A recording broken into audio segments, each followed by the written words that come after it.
Page 217. What page are we on? 217. 217. Okay. Chapter 3, verse 7. Okay. Yeah. Om Vasudeva Sutam Devam Kamsa Chanuramardanam Devaki Paramanandam Krishnang Bande Jagadgurum. Om Shanti, Shanti, Shanti. I salute Lord Krishna, the world teacher, the son of Vasudeva, the destroyer of the demons, Kamsa and Chanura, and the supreme delight of Mother Devaki. Om peace, peace, peace be unto us all. So we are back to our reading to Bhagavad Gita. We are on chapter 3, that is called Karma Yoga. It started with the question.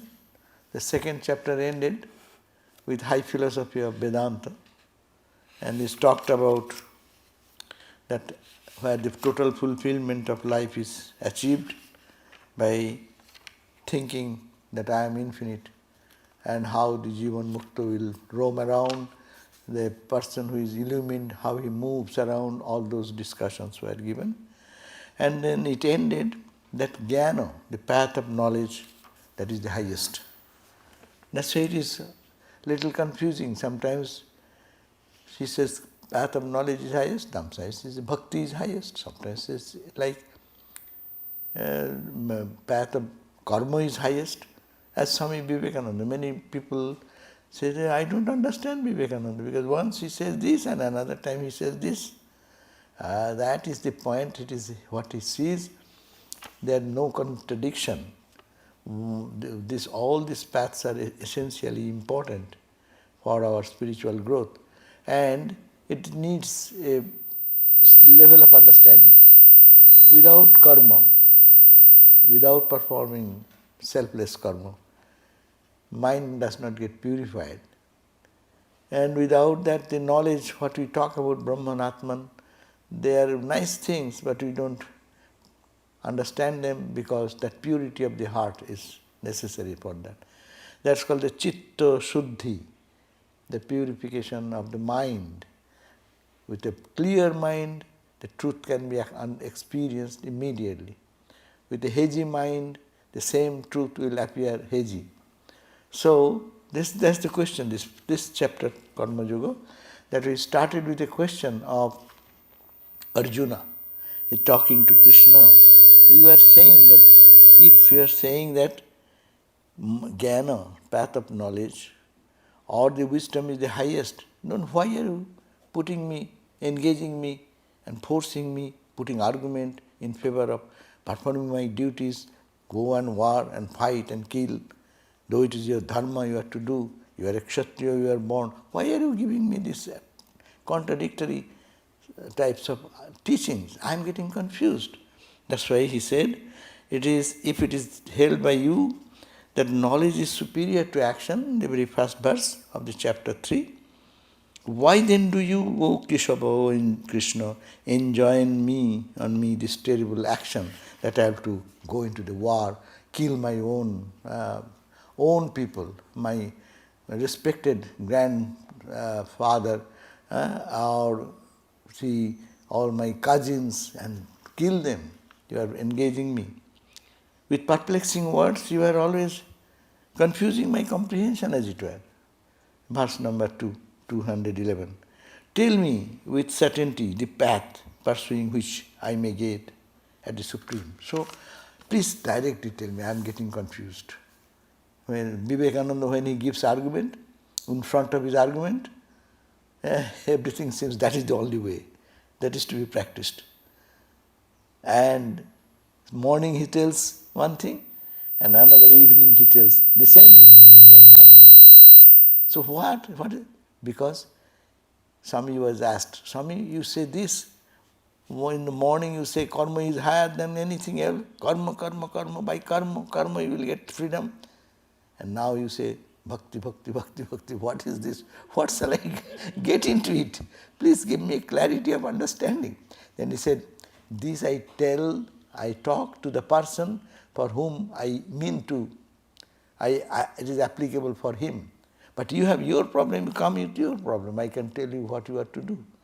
So what happened when you read in one place all the instructions in 9 volumes of Swami Vivekananda, we find contradictory statements as it were. No, there is no contradiction.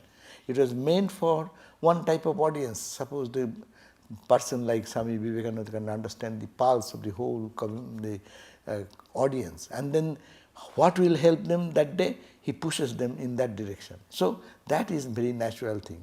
And another day, another. So, but what is this response of the Bhagavan Sri Krishna? He says, in this journey of spiritual life, there are two definite twofold path. Verse number 3. To the path of knowledge, and in the dissension and path of work and active. So major path is followed. One is the path of jnana, another karma, which Ramakrishna says jnana and bhakti, and here he is saying bhakti and jnana, activity, karma and jnana. But one cannot, though jnana is the highest, knowledge is the highest, but na karmana manarambhat, verse number 4 on 213, we read, man gains not actionless state by abstaining from activity. Avoiding work, you cannot go beyond work. You have to go through the work, and then selfish work. We start with the work with selfish motive, then we do unselfish work, then we give all actions become then a divine pursuit. Then there is no action anymore. So there are stages of development we have to understand. That's why a person gains non-actionless, not by abstaining from activity. Then all the people who are lazy people, they would have become Brahmagyanis, no? But Brahmagyanis, before getting into Brahmagyana, they should be efficient person. That every action should be perfect. If it is not, how will you reach the perfect God who is all perfect? If you cannot do any minimum thing in which is visible universe perfectly, how can you think about the all perfect God who is all perfect in every aspect? That's why Vivekananda gave the definition of education. Education is the perfection of a manifestation of the perfection already in man. Very important point. He is not teaching you physics, chemistry, mathematics and how you do it. It is education means perfectly educated person will be manifesting that inner perfection, and that will be reflected in all actions. That's why we find in our realized sadhus, no? We are talking about Nitya Swarupananda Swami in our noon time, and there we find that how perfect he was. And you will be surprised that the canopy, which is in Institute of Culture, big canopy protruding towards the sidewalk, main entrance point. When the casting was done, the casting was so much in a slope. It should be flat instead of it is scaffolding was wrong or something. He fought with them and made it correct and break it and rebuild it again. So much perfection is for minor things, no? That is indicative of their perfection. If that perfection is applied for God, then yes, God is all perfect, all pure. So here is the same thing. No karmanam anarambhat, the actionless state of actionless, the state of perfect tranquility, the state of absolute Satchidananda state cannot be reached without performing the activity or abstaining from activity. Nor does one rises to perfection by mere renunciation. That means in this world we will have to be perfected and meditation. Two things should go simultaneously. 5th verse we read that in the world there is no one who can stop any level of activity. You think you are sitting here.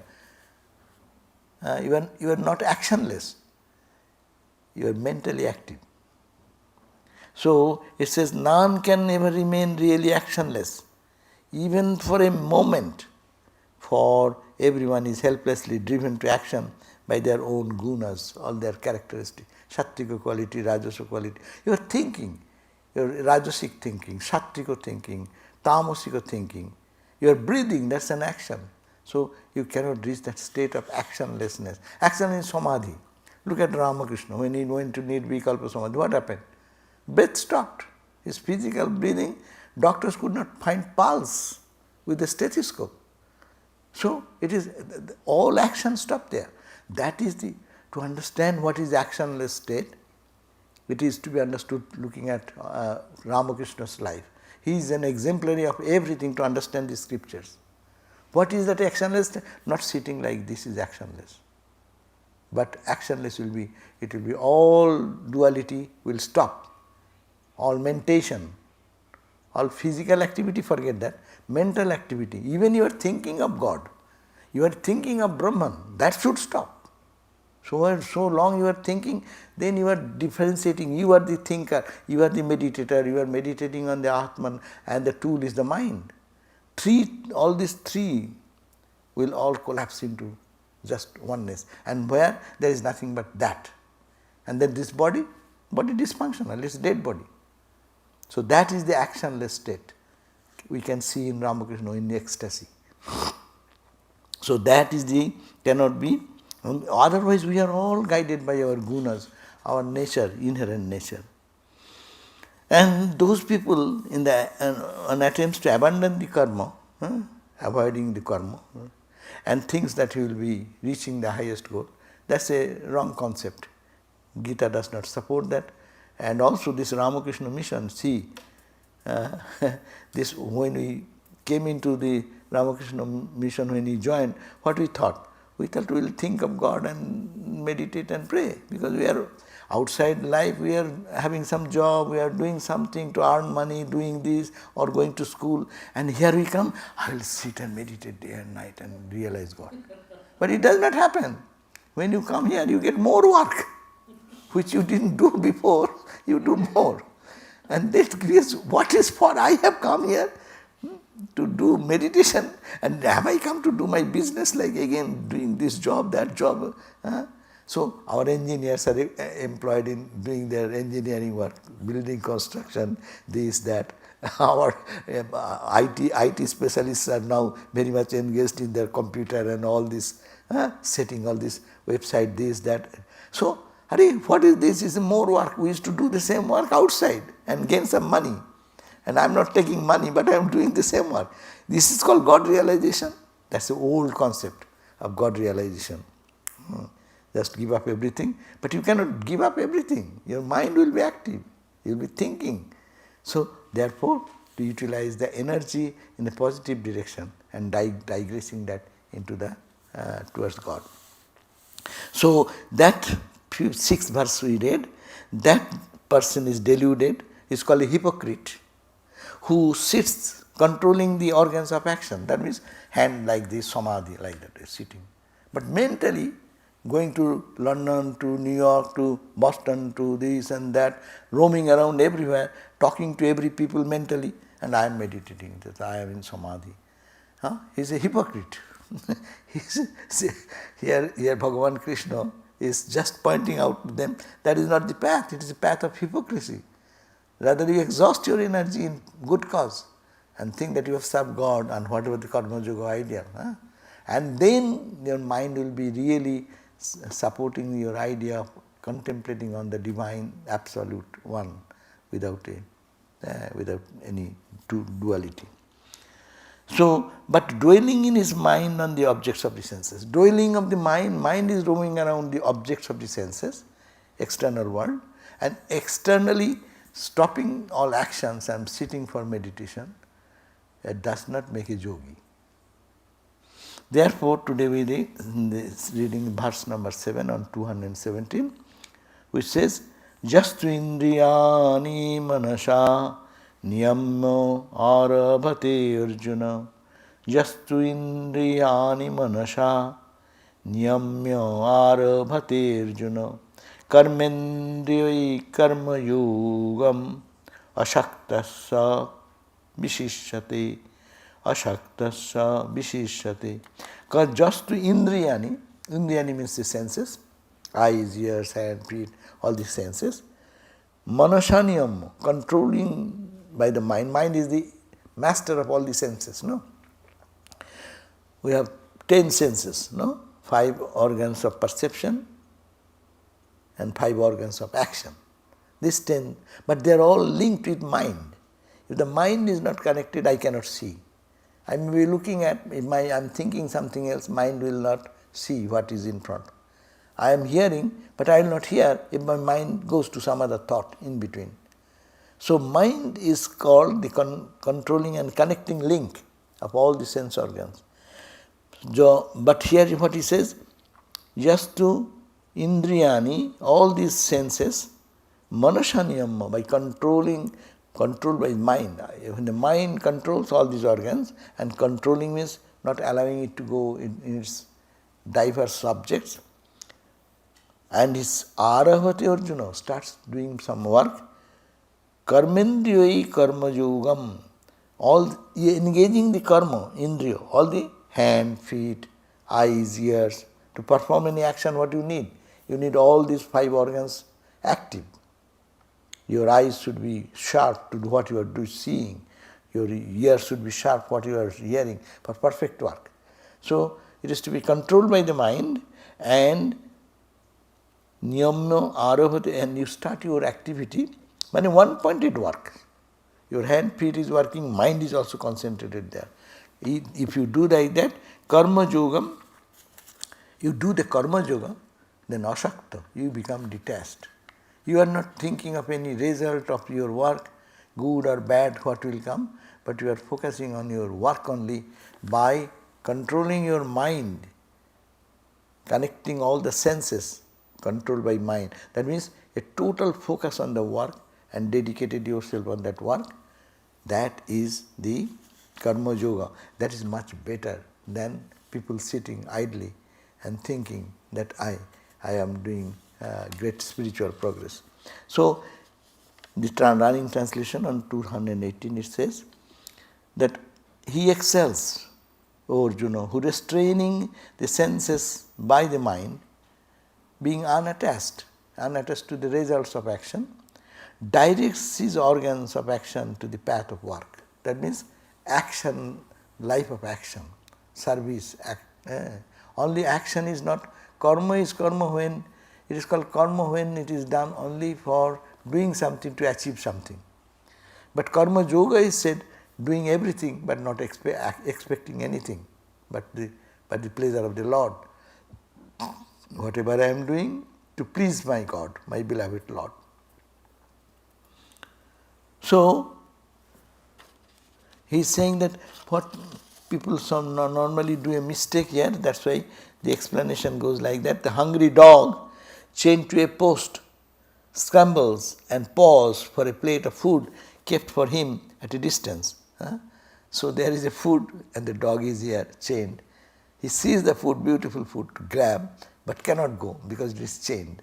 So similarly, such is the case of the mind, like us, untrained mind of a person who given to sense life. She is thinking, I will get it to the mind. But viewed ethically and spiritually, he is a hypocrite who allows his mind to wander on the sense objects while apparently curbing the senses. That means it is not, two should go simultaneously. I don't have to have those things, but work should be done with the spirit of detachment. That is the whole teaching of the Gita. That's called karma yoga. Karma yoga is that type of activity where you do work, more work they do, but they are free always. We are always bound because when I do, before doing, I am thinking what will be the net gain, what I shall achieve. If I achieve, if I not, our mind goes into that direction. But a person see how free. Whatever comes in life, they do their duty, hands up. Done, hands up. Done, hands up. So that is called karma yoga, detached. That means You do your best. You cannot do more than that you can.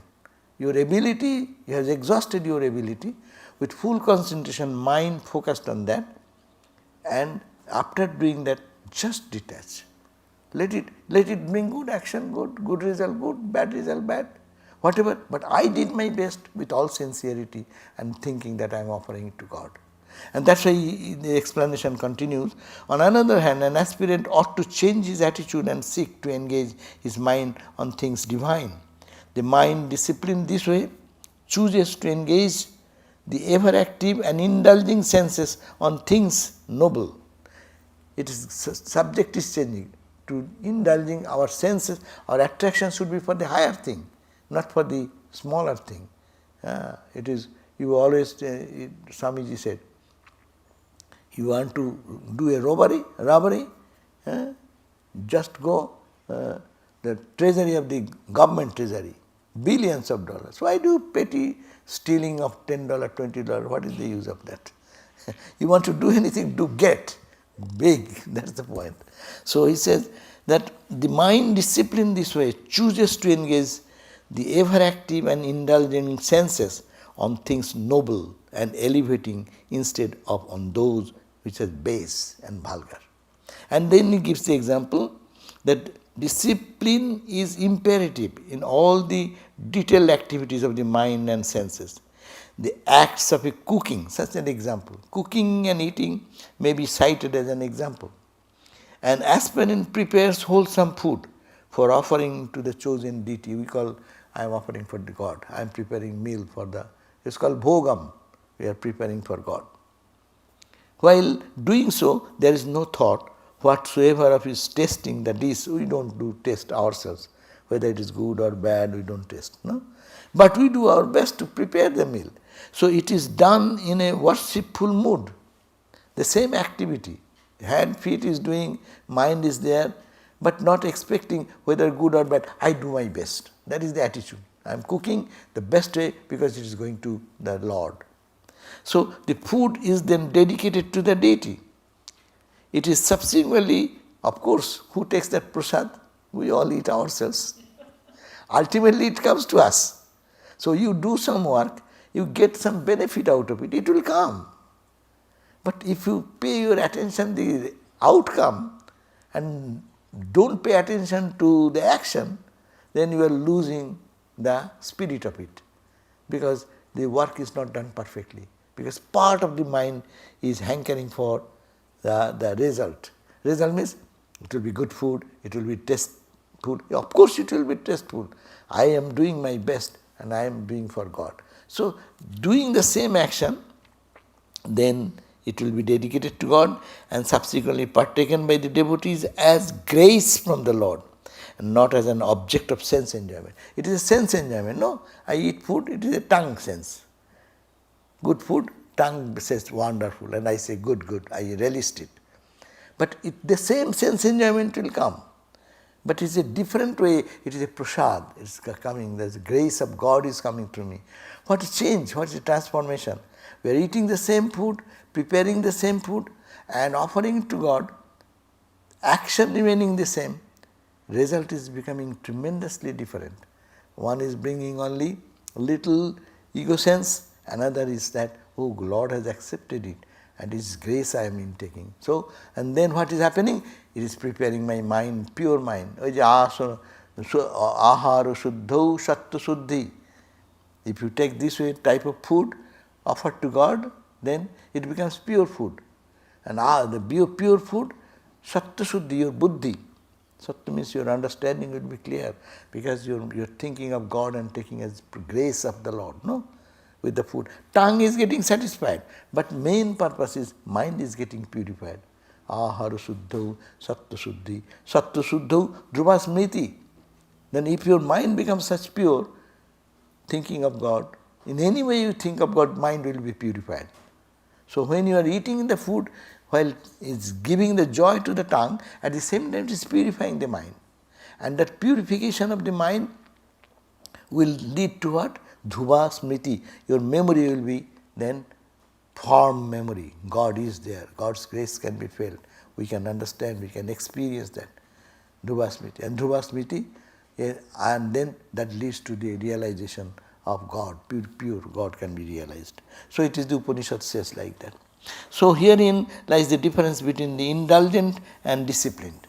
It is one is indulging the food and eating and feeling the taste of the food only, that's indulgence. But it is not indulgence curbed by, no, I am preparing for God, I will do it later on when I offer it and it comes. It is some sort of restraint on the mind.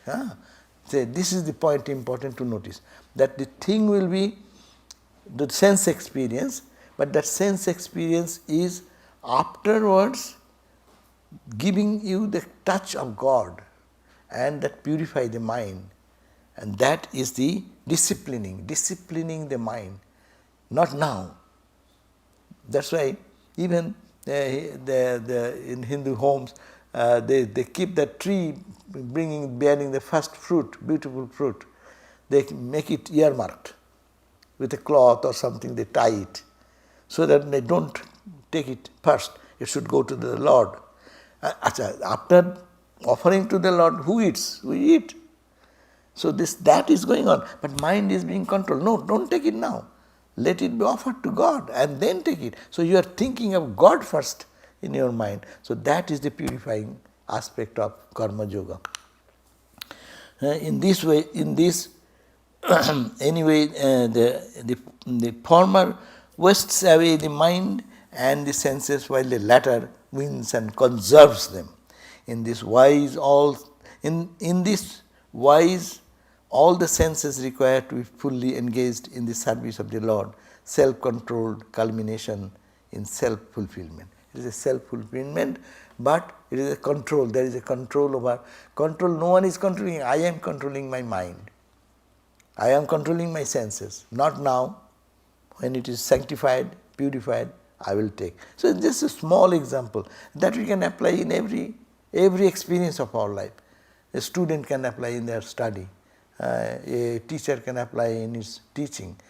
So in every field of life, one can do the best work and they get detached, and also mind gets purified. Disciplining the mind is the whole philosophy of Raja Yoga. What is Raja Yoga? Your mind is all rippled and you want to control. Chitta vritti nirodh. How will you do that? By controlling the mind. And this mind control, you cannot do 24 hours meditation. So but we are engaged in whole day, about 24 hours out of that, how much? 10, at least 8, 10 hours, 12 hours, we are engaged in work. How this 12 hours of time is wasted then from our spiritual life? Can it not be utilized for giving a turn towards God by selfless work, by thinking, controlling the same process of controlling the mind through karma yoga, mastering the mind through karma yoga. Control is a word which sometimes is difficult to absorb, but you can say mastering the mind. How can I master my mind? And mind mastered means senses are mastered. My mind is the boss of all the senses and they have deep connection with it. So that means by controlling the mind, the senses are controlled. Senses control, mind control, and the work is done for self-knowledge automatically, mind purified. So that should be the. Therefore, verse number 8 on page 220. Niyatam kuru karma tvam karma jayo hi akarmanaha sarira yatrapi chate na prasiddhet akarmanaha. Niyatam kuru karmattam. Therefore, niyata means continuously, all the time. All the time you do perform your actions. Whatever is your duty as a student, as a mother, as a father, as a son, as a doctor, as an engineer, as whatever in the field of life we are engaged, do your duty. Don't escape. Niyatam, continuously engage yourself in action, karmattam, because karma work is much better than that of akarma. Actionlessness is a state. It is not a fun. Not sitting idle is actionlessness. Actionless is a state of intense merging into the joy of bliss, samadhi. That's a tremendous, that transcending all action, one can reach that Naishkarma. There is a book, Naishkarma Siddhi. That book called Naishkarma means beyond all karma, no karma, a state of no karma and getting success in that. That's a high Vedantic book. But here Bhagavan Krishna is guiding us. Through karma, you can reach that point. Swami Vivekananda put it, through karma, through selfless karma. He promoted the selfless karma so much that everyone have to get out from your selfishness to unselfishness by performing selfless work. And then selfless work will lead you, or unconsciously lead you to the goal. So this is that niyatam kurma, therefore we should do, as Arjuna is being advised, you do the karma niyatam, continuously. And karma work, selfless work, is jayo hi akarmano. It is much greater, better than that of akarma, without action. Sharir, and if you say, okay, I will be better, I will not do any work, but you cannot maintain your body also. You need to eat, you need to do some cooking, you need to go for shopping. The Sarira Jatra, the maintenance of this body, will not be able to, you cannot perform that activity of the body also, no prasiddhet akarmano. So engage yourself in obligatory work. Obligatory work, that is the point. Work, what type of work? Not that you have to do all types of activity, but what is obligatory, what is, you need to do that. In your life demands that. As a student you have to study, that is your, it demands your, that type of karma. One say administrator is doing his administrative work, that is his duty to do that. Performing this obligatory duty, for action is superior in action, so it will engage always in our life. It is much better than inaction. If inactive, even mere the maintenance of your body will not be possible. Bathing, eating, sleeping, these activities, it is also work. Sleeping is also a work, is it not? You cannot live a moment without action. That's why it is called, this type of karma. There are various types of karma. Nitya karma, naimittika karma, and then I forgot the other division. Nitya karma means which is obligatory, every day you have to do. So suppose you are doing meditation and practice, you got mantra. It is nitya karma. You cannot say, oh, yesterday I did, I won't do today. No, it is a compulsory that you should have to do the karma. It is obligatory. Nitya, naimittika karma, special occasion, you have to, people fast. Today is Ekadashi, we are fasting. That's a naimittika karma. So karma is, human personality is bound by karma, chain of karma. These are indispensable for a robust living. No new merit is acquired by performing an obligatory work, but if anyone fails to perform, then one incurs demerit. Eating, for example, is an obligatory work. By regularly nourishing oneself, one does not emerge as a better person. But if one neglects one nourishment on food, then one becomes weak and emaciated, which is a demerit. So giving a gross example, suppose even what is your day-to-day eating, that's an obligatory duty. You have to have it. If you don't do, you lose your health. You will be having disease and all problems, and yet that will be hindrance in your life's journey. So bodily existence is required to achieve these several ideals in life. No, body is necessary to your higher goal, to earn money, to do job. It is all necessary for a body is necessary. Keeping the body fit is therefore accepted as an aid in making the pilgrimage of life. No, if the body be not perfect, life gets frustrated. Action is the means to maintain it well.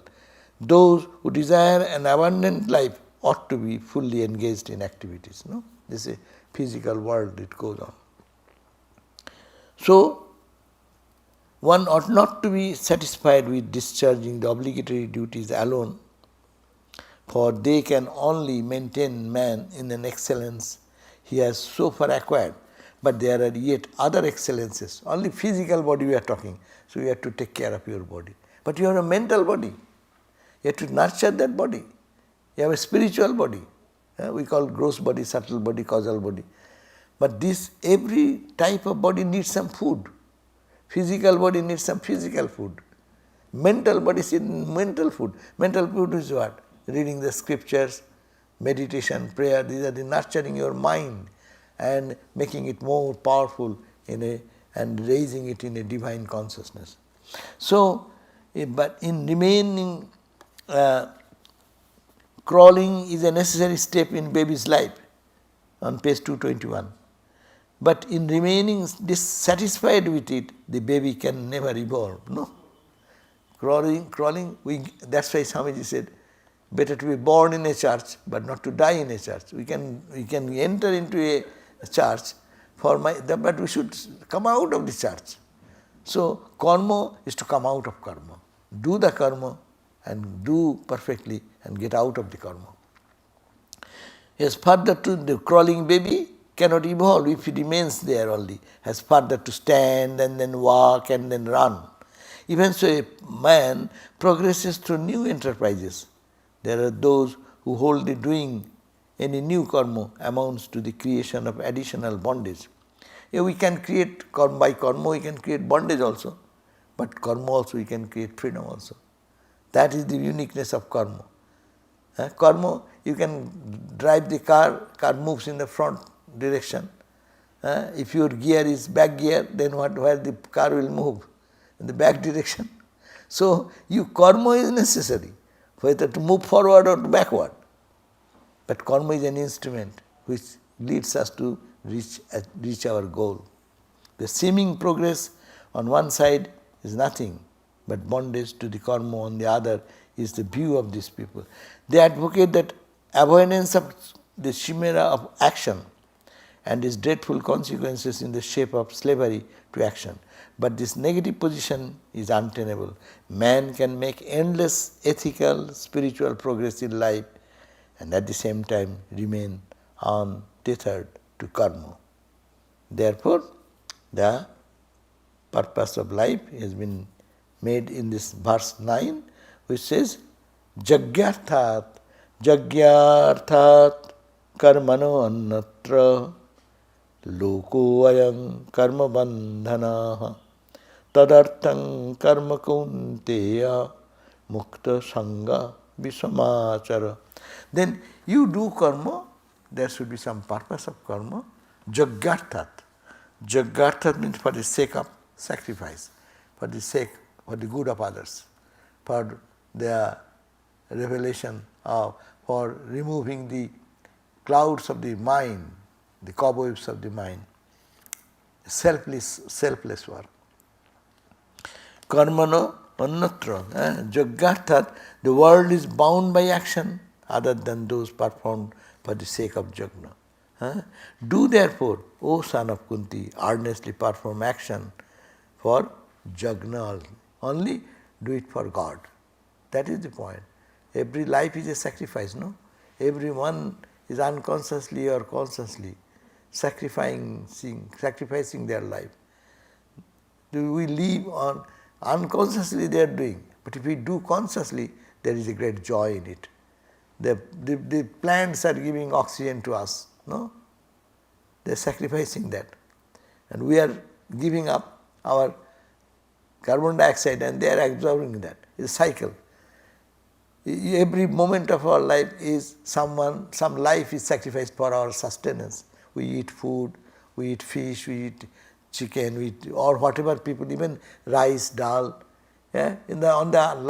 depending on others' life. No, their sacrifice is your sustenance, and our sacrifice is some other animal's acceptance or livelihood.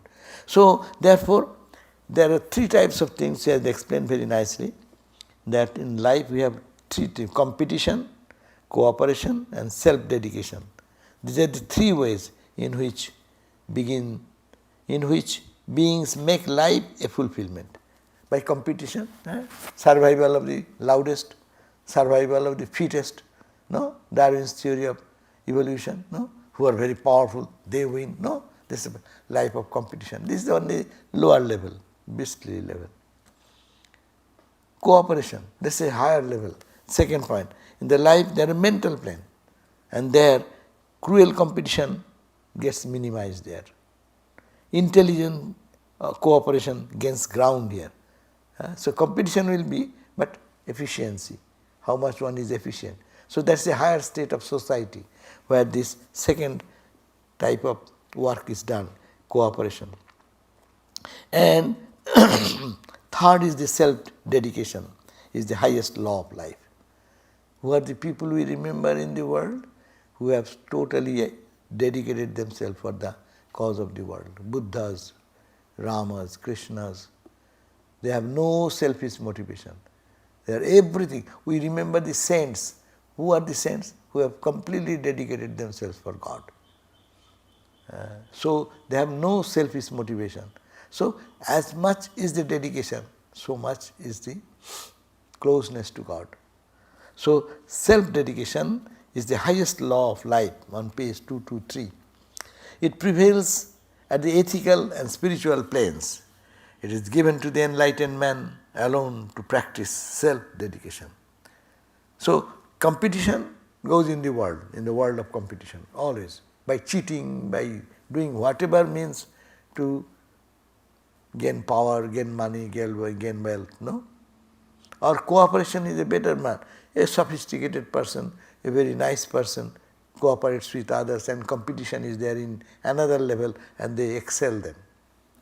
And self-dedication is the highest that is given to God. It is given to the enlightened man alone to practice self-dedication. The act of offering the best and the most useful in one for the welfare of the others is the self-dedication. So what to do? The offering the best and the most useful in one's for the good of others, for the welfare of others. Swami Vivekananda inspired, no? This life is too short. Vanity of all vanities. Everything is vanity. So what doing with this little life? Give it for the cause of others. He said, you have lived hundreds and thousands of births. Let one life go for the service of others, for the good of others. Don't think of yourself. Do it. That was the inspiration of Vivekananda, only pointing out to self-dedication totally. Both the giver and the receiver stand to gain through this sacred act. It is like draining the water away from a copious well into a fertile field. The bounteous act goes by the name, it is called the Jagna. In the Vedic time, literally means sacrifice. As fresh water springs out from the emptied well, the man who performs the Jagna becomes more and yet more enlightened and prosperous. Those who really practice their life whole day, all the actions, I offer it to God, offer it to God. How free they are. They don't care for who praises and who blames, what achievement is gained or not, but they are done for the purpose of self-development. So by imparting one's learning to others, the capacity to teach increases, no? That's why there is a proverb that everything wins away, but only if you teach something, your knowledge increases. By giving that knowledge, your knowledge increases. Only one thing, that when you teach anything, you know, your knowledge increases more than who you are giving to. So, by imparting one's learning to others, the capacity to teach increases. By sharing one's knowledge and wisdom with the others, one pound of knowledge and wisdom increases. By supplying manure to the soil, its capacity to yield is made more potential. By giving the laborer his due wage, the urge in him to turn out more work is made keen. That means by sharing. No? That's which companies work hard, better when everyone is a shareholder. Profit comes, everyone will. I know of one gentleman, who is a big guy, rich person and also big company. So any profit comes, all shared together. There is a percentage who will get how much. It's open, clean. So everyone is active in that company to do their best, because if something more comes, he will also be sharing. But suppose there are companies which you don't do, you only work and make you work like a servant, and then they don't want to work. The result is not the same. Here is a voluntary sacrifice from all partners. So this is very important. By giving the laborer his due wage, the urge in him to turn out more work is very made keen. By sharing one's wealth with all those who have been responsible for its growth, security and further expansion, they are all ensured. The personal will is ever unfailingly continued in the public will.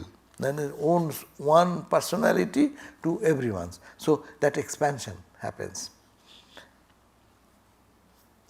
Giving effect to this inviolable law of nature is the practice of jnana. So that's why Krishna says you practice jnana.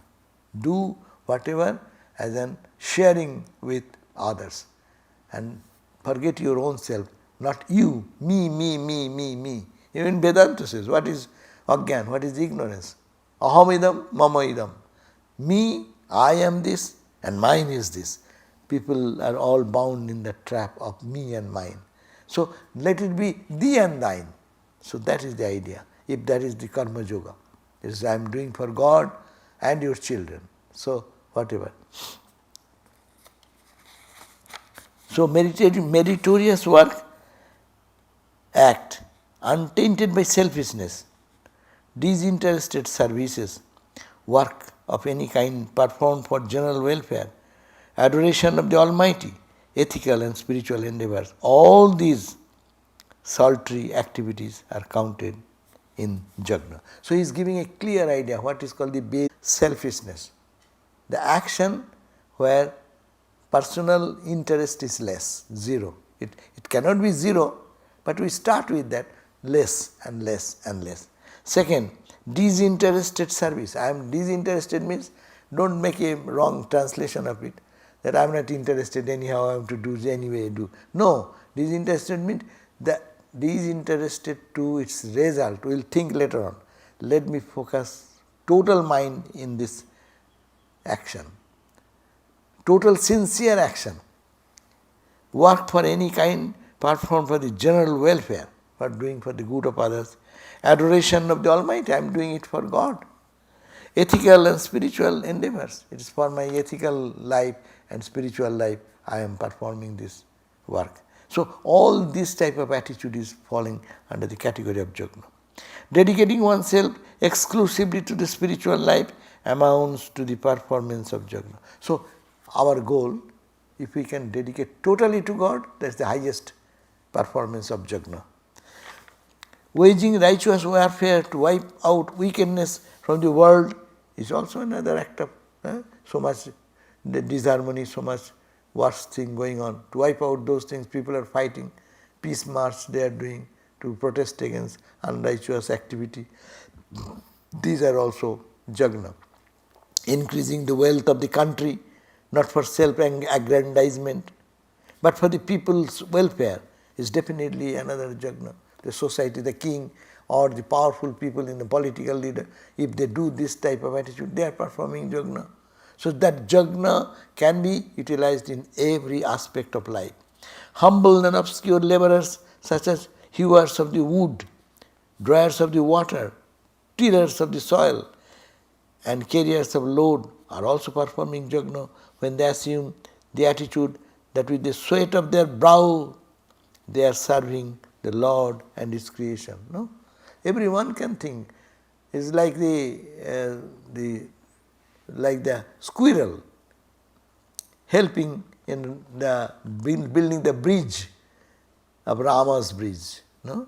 From Ceylon and the Rameswaram, that bridge.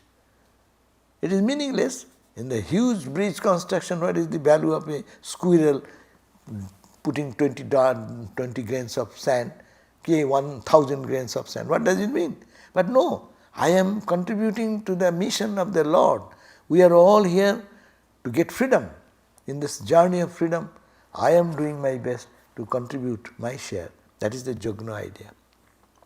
It is the attitude of the that transforms the soul enthralling karma.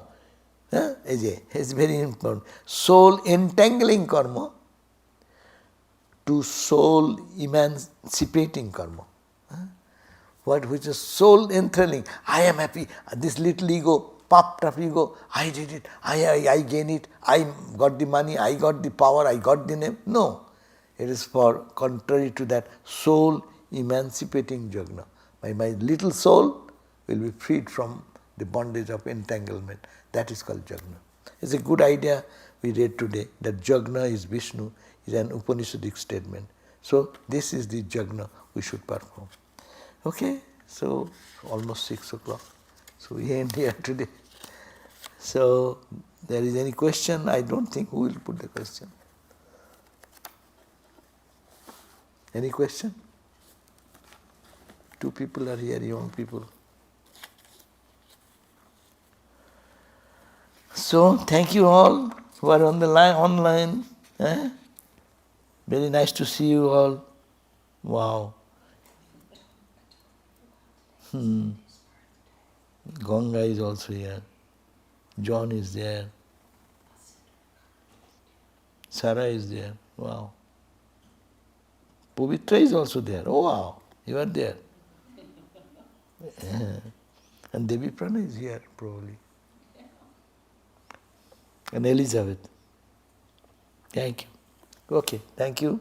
Om Shanti, Shanti, Shanti. Harihi Om Tat Sat. Sri Ram Krishnarpanam Astu.